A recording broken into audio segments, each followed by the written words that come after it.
Good evening, here are tonight's headlines. Fatal motorcycle collision under investigation in Corentyne, Berbice. Interpol wanted suspect arrested in Georgetown. Investigation into brutal murder of Chinese national nears completion. Mohameds Enterprise grants new vehicles to 7 individuals in Ramadan gesture. Police discover 243 grams of cannabis in Plaisance. Ogle Airport firefighters showcase expertise in aircraft firefighting and rescue drill. 2 critically injured in collision on Lethem-Linden Trail. New education office commissioned in Matarkai, Region 1. Stay tuned for more updates on these stories. Fatal motorcycle collision under investigation in Corentyne, Berbice. The Guyana Police Force, GPF, has launched an investigation into a tragic accident that occurred at approximately 1915 HRS on Sunday evening on the number 64 public road in Corentyne, Berbice. The incident resulted in the untimely death of motorcyclist Jagat Nareen. Preliminary investigations suggest that Jagat Nareen, a 66-year-old resident of number 64 village, Corentyne, was operating his motorcycle, bearing registration number CH7631. Another motorcyclist involved in the collision was identified as David Rambastio, a 21-year-old from Johanna North Blackbush Polder, Corentyne. The registration number of Rambastio's motorcycle remains unknown at this time. Initial findings indicate that Rambastio was traveling southbound along the eastern drive lane at a high speed when Nareen, exiting from an access road onto the main road, collided with him. The collision caused both motorcyclists to fall onto the road surface, resulting in injuries to their bodies. Public-spirited citizens rendered assistance, with Rambastio being transported to the Skeldon Public Hospital while conscious. He received medical attention from an attending physician and is currently under observation at the hospital. Tragically, Jagat Nareen was found unconscious at the scene and was rushed to the Skeldon Hospital, where a doctor on duty pronounced him dead upon arrival. His body now lies at the hospital's mortuary awaiting a post-mortem examination to determine the exact cause of death.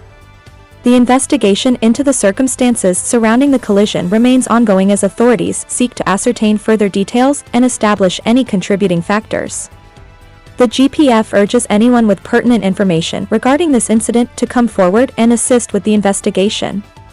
Further updates will be provided as the investigation progresses.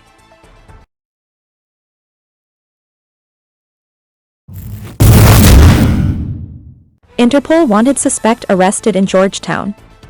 Alleged connection to international drug trafficking. A man identified as Vaich Jamnaprasad Guptar, wanted by Interpol, was apprehended by the Guyana Police Force on Thursday at a popular night spot on Main Street, Georgetown. Guptar, a Netherlands national, was residing in the Duke Street area of Kingston, Georgetown, prior to his arrest. He is reported to be a businessperson operating a boutique in a mall within Georgetown. According to police sources, Guptar is the subject of an Interpol Red Notice and is alleged to have ties to the Ndrangheta, one of the world's largest and most influential mafia organizations, headquartered in Italy. He is said to have been a regular visitor to Guyana and Suriname. Reports indicate that Guptar's alleged involvement with the mafia organization included facilitating the smuggling of substantial quantities of cocaine from Brazil, Guyana, and Colombia to Rotterdam and Antwerp, with shipments as large as 200 kilograms. He was reportedly wanted for his purported participation in transnational drug trafficking between January 2015 and June 2018. It is alleged that Guptar, along with accomplices, engaged in the illegal importation, transportation, possession, and sale of cocaine, sourced from Colombia, Guyana, Brazil, and Suriname, with transit through the Netherlands and Belgium. Interpol further asserts that Guptar had close ties to a lumber dealer, whose identity has been withheld, based in Georgetown, in 2017. This lumber dealer is also a person of interest in a 2023 drug raid in Italy and is believed to have connections to the mafia. Italian authorities uncovered that one of the dealers implicated in the case is a cousin of the lumber dealer in Guyana and also works as a freelance real estate agent in Wesseling. Efforts are reportedly underway to extradite Guptar to Italy to face charges related to his alleged involvement in international drug trafficking. The arrest of Guptar underscores the collaborative efforts between international law enforcement agencies and local authorities to combat transnational organized crime and uphold the rule of law. Further updates on this developing story will be provided as information becomes available.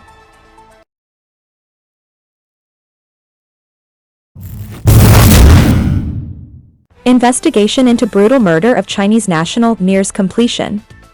Authorities are set to conclude their investigation into the tragic murder of Chinese national Yang Lisong, with the case expected to be forwarded to the Director of Public Prosecutions, DPP, for legal guidance later today.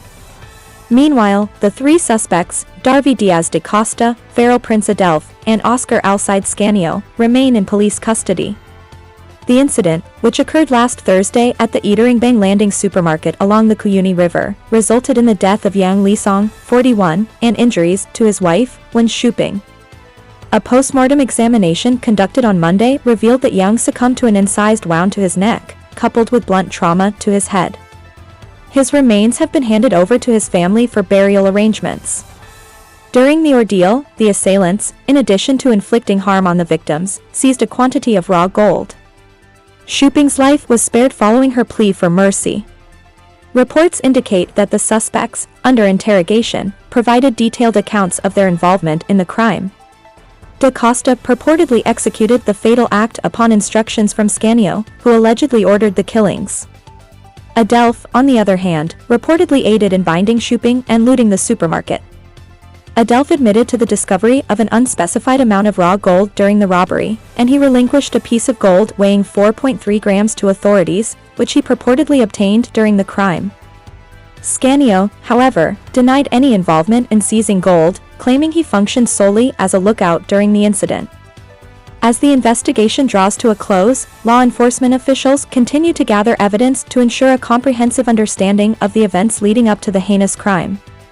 The cooperation of the suspects in providing their accounts of the incident has been pivotal in advancing the inquiry.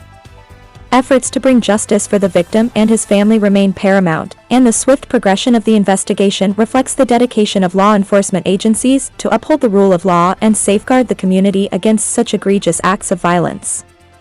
Updates on the case will be provided as they unfold.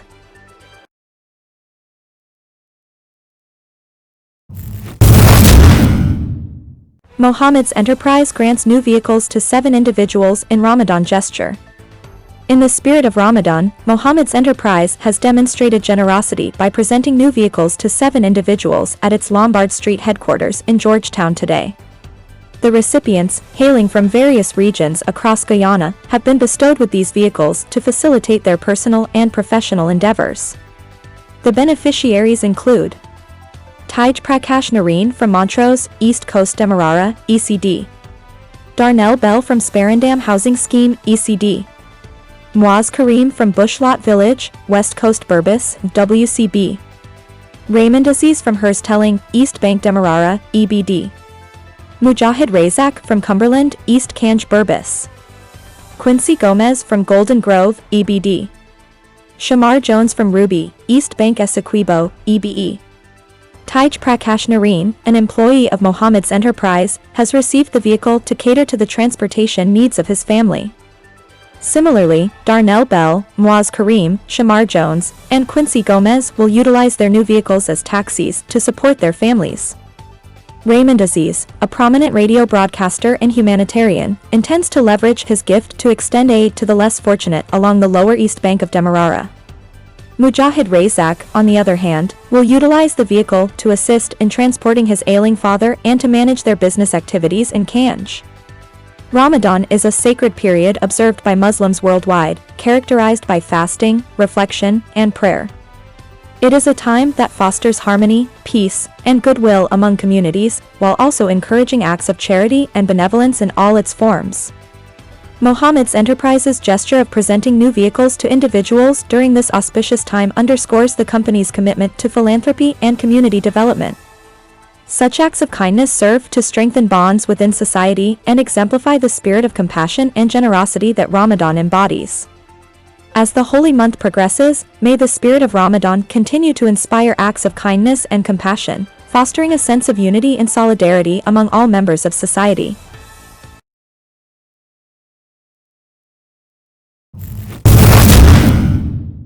Police discovered 243 grams of cannabis in Plaisance. Yesterday afternoon at approximately 1700 hours HRS, law enforcement officers, led by a deputy superintendent, conducted a targeted operation following received intelligence. The operation took place in Prince William Street, located in Plaisance, East Coast Demerara. Upon arrival at the designated location, officers conducted a thorough search of an empty lot in the area. During the search, they uncovered a plastic bag concealed within the premises. The bag contained numerous small Ziploc bags containing cannabis leaves, seeds, and stems. Upon further examination, it was determined that the quantity of narcotics discovered weighed a total of 243 grams.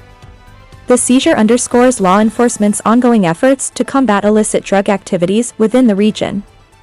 Investigations into the origin and ownership of the seized contraband are currently underway, as authorities work to identify and apprehend those responsible for its possession.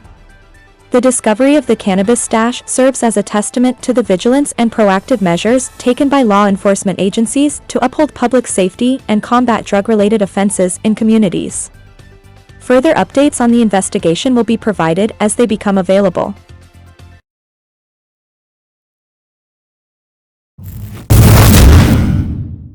Ogle Airport firefighters showcase expertise in aircraft firefighting and rescue drill.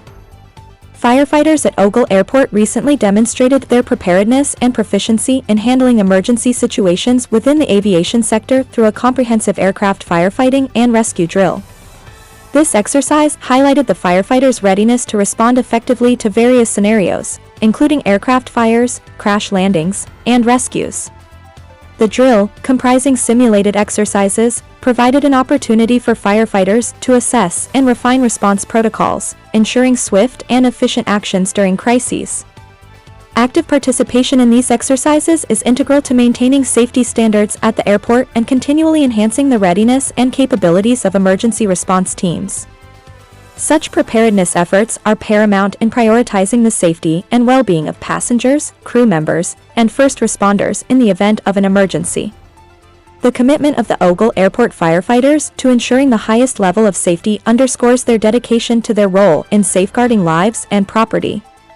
As a crucial component of aviation safety, ongoing training and drills contribute significantly to the overall preparedness and resilience of airport emergency services. The successful execution of this recent drill by the Guyana Fire Service at Ogle Airport reflects their commitment to excellence and continuous improvement in emergency response procedures.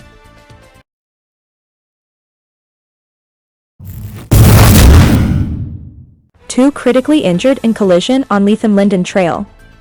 A two-vehicle collision along the Lethem-Linden Trail on Sunday has left two individuals critically injured. While the identities of the injured parties were not immediately available, it was disclosed that one is the driver of one of the vehicles involved, while the other is reported to be a senior education official. According to initial reports, the collision occurred when a minibus attempted to overtake another vehicle while navigating a hill along the trail. This maneuver resulted in a collision with a forerunner traveling in the opposite direction. The severity of the impact left both individuals critically injured, necessitating immediate medical attention. The driver was slated to be airlifted to Georgetown for further medical treatment, underscoring the seriousness of their injuries. Meanwhile, the other injured person was transported to Boa Vista, Brazil, for medical care. Additional individuals involved in the collision sustained minor injuries and were promptly treated before being discharged. An investigation into the circumstances surrounding the collision is currently underway to determine the factors contributing to the incident. Authorities are working diligently to gather relevant information and assess the sequence of events leading up to the collision. Incidents such as these underscore the importance of adhering to road safety regulations and exercising caution, particularly when navigating challenging terrains. The safety and well-being of all road users remain paramount, and efforts to enhance road safety measures are ongoing. Further updates on the investigation will be provided as information becomes available.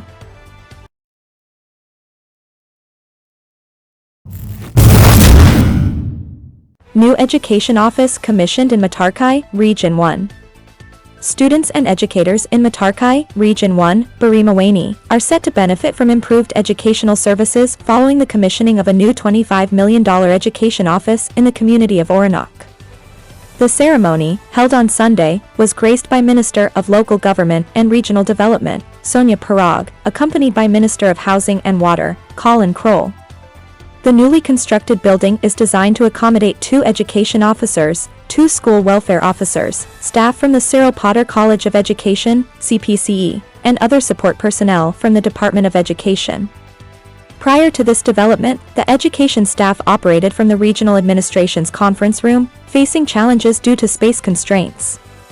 Minister Parag emphasized that the government is committed to strengthening the education system by ensuring necessary infrastructure is in place to support quality education delivery. The new facility will serve as a hub to enhance education delivery in the region, aiming to improve pass rates and efficiency among educators. Minister Kroll highlighted the government's efforts to prioritize resources for service delivery, particularly in response to the region's growing population. Cabinet recently approved fast-tracking extensions to schools in Region 1, aiming to ensure universal access to secondary education and enhance the quality of education provided. We want to see our students attending school and getting better grades. We are investing in teachers, we are investing in facilities, we need you to do your part, noted Minister Kroll, emphasizing the collective responsibility in ensuring educational success. The construction of the new building aligns with the government's commitment to providing access to quality education for all children. Minister Parag reiterated the importance of extending such infrastructure initiatives across the region to ensure equitable access to education for every child. Constructed by AAV Ragabir and Sons Contracting Services, the new education office signifies a significant step towards enhancing educational services and infrastructure in Matarkai, ultimately contributing to the region's educational development and progress.